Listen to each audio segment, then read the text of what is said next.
आज हम एक्सप्लेन करने वाले हैं एक ऐसी लड़की की स्टोरी जो कि हैंडसम बॉयज से नफरत करती है। यानी उसका मानना है कि हैंडसम बॉयज बहुत घमंडी होते हैं और खुद को दूसरों से ऊंचा मानते हैं। लेकिन क्या हो कि वो हैंडसम बॉयज से इतनी नफरत करने के बाद भी एक हैंडसम आइडल को पसंद करने लग जाएं। स्टोरी काफी इंटरेस्टिंग होने वाली है, इसलिए चलो बिना देरी के मूवी की एक्सप्लेनेशन स्टार्ट करते हैं। मूवी की स्टार्टिंग में हमें सहाको नाम की लड़की को दिखाया जाता है जिसको हैंडसम बॉयज बिल्कुल पसंद नहीं है।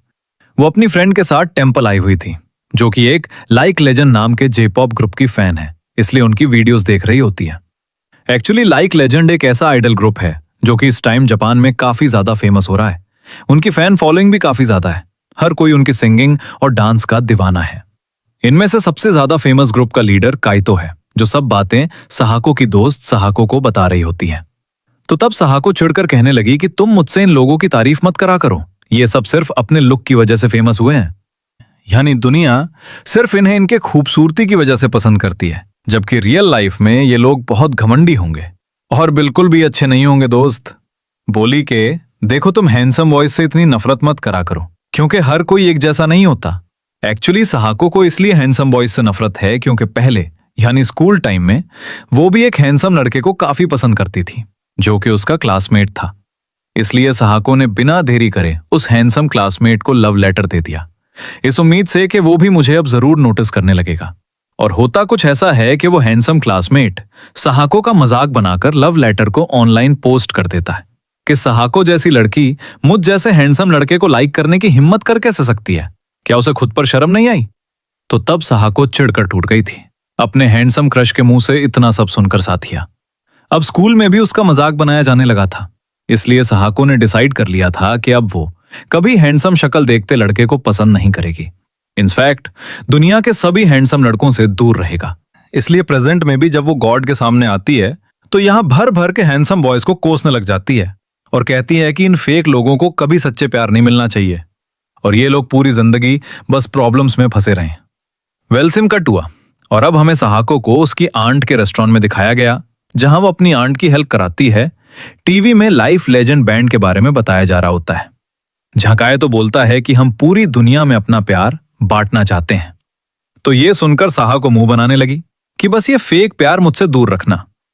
पर तभी हुआ कुछ ऐसा जिसके बारे में साहब को सपना में भी नहीं सोचा था।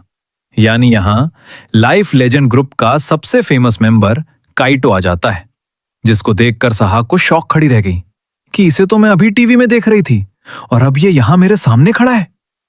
एक्चुअली काइटो बचपन में इस रेस्टोरेंट में आया करता था, इसलिए वो आज यहां आया है। साहा को उसका वेलकम करती है और पीने के लिए पानी देती है। काइटो रियल में और ज्यादा हैंडसम दिख रहा था, इसलिए साहा को खुद को मानने लगी कि नहीं, मैं इसकी खूबसूरती के जाल में फंस नहीं सकती हूं। फिर अब काइटो अपना ऑर्डर देने लगा। साहा को याद आया कि मुझे अपने दोस्त के लिए इसका ऑटोग्राफ लेना चाहिए, इसलिए वो ऑटोग्राफ लेने आई। बट काइटो को लगा कि ये मेरी फैन है, इसलिए खुशी से ऑटोग्राफ देने लग जाता है, जबकि साहा को मुंह बनाने लगी होती है।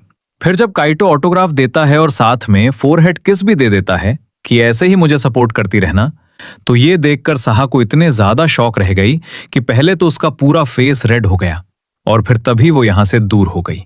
और बताई ही, मैं तुम्हारी फैन नहीं हूं, ये ऑटोग्राफ मैंने अपनी फ्रेंड के लिए लिया था। पर तुम कितना बेशरम हो कि तुमने मेरे फोरहेड पर किस कर दी। काइटो शौक हुआ कि क्या इसका मतलब तुम ये कह रही हो कि तुम मुझे पसंद नहीं करती हो। साहा को बोली कि हाँ, तो वो कहता है कि ये बात काफी अजीब है, यानी मैं पहली बार किसी ऐसी लड़की से मिल रहा हूं जिसको मैं पसंद नहीं हूं। फिर बोला कि अब से मैं सारी रिस्पॉन्सिबिलिटी लूंगा। साहा को समझ नहीं पाया क्या रिस्पॉन्सिबिलिटी, तो तब वो बोला कि अब से मैं और ज्यादा हार्डवर्क करूंगा ताकि तुम्हारा दिल जीत सकूं। मैं ऑलरेडी तुम्हें 4 किस दे चुका हूं, जिससे तुम्हारे माइंड में अब मुझे लेकर अच्छी मेमोरीज बनने लग जाएंगी, यानी कि तुम काफी लकी हो। तो तब साहा को इतना ज्यादा गुस्सा आ जाता है कि आखिर ये क्या बकवास है और ये खुद को समझ क्या रहा है कि जैसे सुंदर है तो ये कुछ भी कर लेगा। इसलिए गुस्से से कहने लग जाती है कि आखिर तुम खुद को समझ क्या रहे हो जो मेरे सामने इतनी बकवास कर रहे हो। तुम लिख के ले लो, मैं कभी तुम्हारी सुंदरता के जाल में नहीं फंसूंगी, इसलिए कभी तुम्हारी फैन भी नहीं बनूंगी। अजीब मंकी कहे के, एक्सपायर मैंगो कहे के। काय तो शौक रह गया ये सब सुनकर, इसलिए तभी रोना शुरू कर देता है, क्योंकि एक तरह से वो साहा को डर चुका था।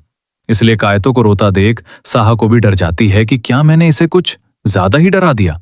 नेक्स्ट सीन में साहा को ये बातें अपने दोस्त को बता रही होती है, जो कि हैरान हुई कि क्या सच में आज तुम कायतो से मिली थी और तुमने उससे मेरे लिए ऑटोग्राफ भी लिया है। अब तो पक्का तुम्हें भी वो पसंद आया होगा। साहा को कहती है कि नहीं मुझे, तो कहती है कि नहीं मुझे तो ऐसा कुछ खास नहीं लगा। तो तब दोस्त बोले, पर फिर भी उसकी कोई बात तो तुम्हें पसंद आई होगी, कुछ तो तुम्हें उसमें अलग लगाई होगा। तो ये सुन वो याद करने लग जाती है कि काइतो ने कैसे मेरे फोरहेड पर किस करी थी। इसलिए एक बार फिर उसका फेस रेड होने लग जाता है और तभी उसने कॉल कट कर दी।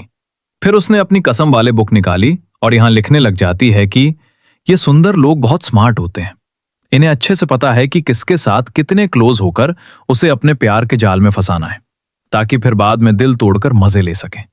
क्योंकि इनके स्माइल वाले फेस के पीछे राक्षस वाला फेस छुपा होता है। पर मैं कभी इन लोगों के जाल में नहीं फंसूंगी। और फिर और भी बताने लगी कि क्या क्या सुंदर लड़कों के बारे में बुरा बुरा लिखने लग जाती है, जिससे कि उसका दिल हल्का हो जाता है। और जब नेक्स्ट वो फिर से रेस्टोरेंट में काम करने के लिए आई तो यहां वो हैरान रह गई, क्योंकि काइतो भी यहां आया हुआ था और साहको के अंट की बेटी के साथ खेल रहा होता है। उसका सुंदर फेस कुछ ज्यादा ही शाइन मार रहा था, इसलिए वो शाइन साहको की आंखों में चुभने लग जाती है। जब अंट चली गई तो काइतो साहको से कल के लिए सॉरी करता है कि मुझे फोरहेड किस नहीं देनी चाहिए थी। साहको माफ कर देती है। तब वो खुश होकर बोला कि मैं काफी चीजें लेकर आया हूं तुमको अपने बैंड का फैन बनाने के लिए। वो काफी सारी मैगजीन्स टेबल पे रखता है और काफी सारी एल्बम्स भी, और कहता है कि देखो ये सब तुम्हारे लिए है, पूरा का पूरा कलेक्शन। मैं तुम्हें फ्री टिकट भी दे रहा हूं ताकि तुम अपनी फैमिली के साथ फ्री में मेरा कॉन्सर्ट देखने आ सको और मुझे और मेरे ग्रुप को पसंद कर सको। लेकिन साहा को अभी भी खुश नहीं होती है, तो वो पूछने लग जाता है कि क्या तुम्हारा कोई बॉयफ्रेंड है। तो ये सुन वो चिढ़ गई और बताने लगी कि मुझे बॉयफ्रेंड की जरूरत नहीं है, मेरा जिंदगी भर सिंगल रहने का प्लान है। तो तब काइतो को साहको की ये सब बातें सुनकर समझ आ जाता है कि इसके साथ पास्ट आखिर में जरूर कुछ तो बुरा हुआ है, जो ये ऐसे बात कर रही है। इसलिए समझाता है कि देखो प्रॉब्लम्स तो इनके साथ होती हैं, लेकिन हमें पास्ट भूलकर आगे बढ़ने पर ध्यान देना चाहिए। तो तब साहको को काइतो की ये बात थोड़ी बहुत सही लगी, क्योंकि वो सीरियस होकर बोल रहा था। फिर हम देखते हैं कि अब काइतो ऐसे ही यहां रोज आने लग जाता है।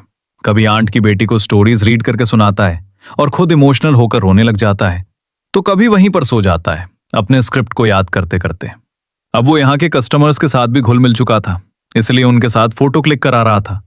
लेकिन जब एक ड्रंक अंकल बोल देते हैं कि तुम सिर्फ दिखने में अच्छे हो इसलिए आइडल बने हो, तो वो उनकी बात का फिलहाल तो बुरा नहीं मानता है, बल्कि थैंक्स करने लगता है। लेकिन बाद में उदास होकर अकेला बैठ गया। साहको को अच्छा नहीं लगा, इसलिए वो काइतो से बोली कि तुम अंकल की बातों को भूल जाओ। तो वो कहता है कि मैं सिर्फ दुनिया में प्यार बांटना चाहता हूं। मुझे समझ में नहीं आता कुछ लोग मुझे इतना हेट क्यों करते हैं, इसलिए मैं उनका दिल जीतने की पूरी कोशिश करता हूं, क्योंकि मेरा सिर्फ एक ही मोटिव है कि मैं सभी के फेस पे स्माइल ला सकूं। तो तब साहको काइतो की बातें सुन के हैरान हुई और बोली कि मैं काइतो जैसे पहले ऐसे सुंदर लड़के से मिल रही हूं जो कि और बाकी सबसे अलग सोच रखता है। फिर नेक्स्ट सीन में हम देखते हैं कि साहको ऑर्डर डिलीवर करने जा रही है जो कि काइतो ने मंगवाया है, बट अभी इस बारे में उसे पता नहीं था। इसलिए जब डोर ओपन हुआ और उसने लाइक लेजेंड के एक मेंबर को यहां देखा तो उसे देख के वो शॉक रह गई। और फिर और भी ज्यादा शॉक तब हो गई जब उसके सामने शर्ट के बिना काइतो आ जाता है, जिसे देख के वो हैरानी से खाना तक गिरा देती है। तो फिर और भी ज्यादा हैरान होने लगी। फिर हम नेक्स्ट सीन में हम साहको को काइतो के अपार्टमेंट में देखते हैं, क्योंकि काइतो ने रिक्वेस्ट करी है कि अब वो यहीं पे कुछ उसे बना बना के दे दें, क्योंकि रेस्टोरेंट से खाना लाने में टाइम लगेगा। तब वह एक सोच रही होती है कि मैं शांति से यहां पर खाना बनाकर चली जाऊंगी, पर जब काइतो उसके क्लोज आ गया ये कहते हुए कि आज मैं तुम्हें कहीं नहीं जाने दूंगा, तो तब तबहक को काफी ज्यादा शॉक हो गई। उसकी बॉडी हीट की वजह से काफी ज्यादा गर्म हो जाती है, यानी कि वो परेशान होने लगी। तो तब वो हंसता है और कहता है कि मैं तो अपने डायलॉग्स की प्रैक्टिस कर रहा था नेक्स्ट मिनी सीरीज के लिए। तबहक को अब चुपचाप कुकिंग कर रही होती है, जहां उसकी नजर काइतो की मॉम की फोटो पर गई। इसलिए वो पूछने लगी कि यहाँ क्या तुम अपनी मदर के साथ रहते हो। तो वो बोला कि नहीं, मेरी मॉम की डेथ हो चुकी है, वो मेरी सक्सेस देख ही नहीं पाई, जिस बात का मुझे काफी अफसोस है। यहाँ काइतो की एक लड़की के साथ भी फोटो होती है, जिसको काइतो अपनी अच्छी दोस्त बताता है। तो तब तबहक को लगने लगा कि पक्का ये लड़की काइतो की गर्लफ्रेंड होगी। मेले खाना बन चुका था जो कि काइतो को काफी ज्यादा पसंद भी आया, और वो तबहक की कुकिंग स्किल्स की काफी सारी तारीफ भी करता है। फिर अब जब तबहक अपने घर जा रही थी, उसी लड़की के बारे में सोचते हुए कि पक्का वो काइतो की गर्लफ्रेंड है क्या, इसकी यहाँ उसकी मुलाकात अपने हाई स्कूल क्रश से हो जाती है, यानी वही लड़का जिसने तवहक को लव लेटर का मजाक बनाकर उसे ऑनलाइन पोस्ट कर दिया था। उसे हंसने लगी कि क्या इस लड़की को अपनी जगह पता नहीं थी। तो तब तवहक को बहुत बुरा लगा, यानी वो पुराने दिनों में चली गई।